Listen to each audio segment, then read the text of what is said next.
Fast గారి వాసు దేవుడికి వదనాలు. ఈ వాక్యం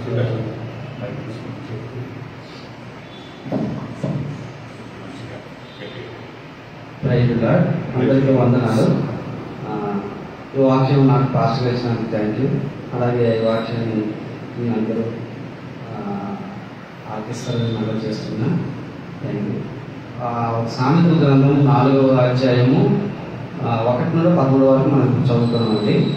కుమారులారా, తండ్రి ఉపదేశం విని మీరు వివేకమున్నట్లు ఆలోచించి నేను మీకు సదుపదేశం చేసింది. నా బోధను త్రోసివేయుడి.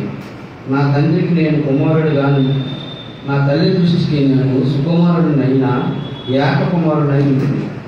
ఆయన నాకు బోధించుతూ నాతో ఇప్పుడైనా నీ హృదయం పట్టుదలతో నా మాటలను పట్టుకొని నా ఆజ్ఞను గైకొని అలా నీవు బ్రతుకులు. జ్ఞానం సంపాదించుకొని బుద్ధి సంపాదించుకొని నా నోటి మాటలను మరవకము, వాటి నుండి తొలగిపోకము. జ్ఞానము విలువక ఇందుని అట్లా అది నిన్ను కాపాడు, దాన్ని ప్రేమించిన ఎట్లా అది నిన్ను రక్షించదు. జ్ఞానం సంపాదించుకుంటే జ్ఞానం నాకు ముఖ్యాంశం. నీ సంపాదన అంతయు ఇచ్చి బుద్ధి సంపాదించుకోను. దాన్ని గొప్ప చేసిన ఎడల అది నిన్ను హెచ్చించును.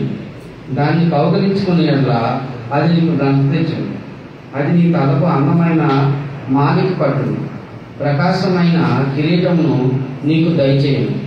నా కుమారుడా, నీవు ఆలకించి నా మాటలను అంగీకరించిన ఎడల నీవు దీర్ఘాయుష్మంతుడవు. జ్ఞాన మార్గమును నేను నీకు బోధించి ఉన్నాను.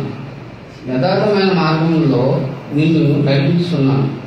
నీవు నడిచినప్పుడు నీ అడుగు ఇరుకున పడదు. నీవు పరిగెత్తినప్పుడు నీ పాదం తొక్కలేదు. ఉపదేశం విడిచిపెట్టక దాన్ని గట్టిగా పట్టుకొని అది నీకు జీవము కనుక దాన్ని పొందేను. Thank you. ఈ వాక్యం థ్యాంక్ యూ.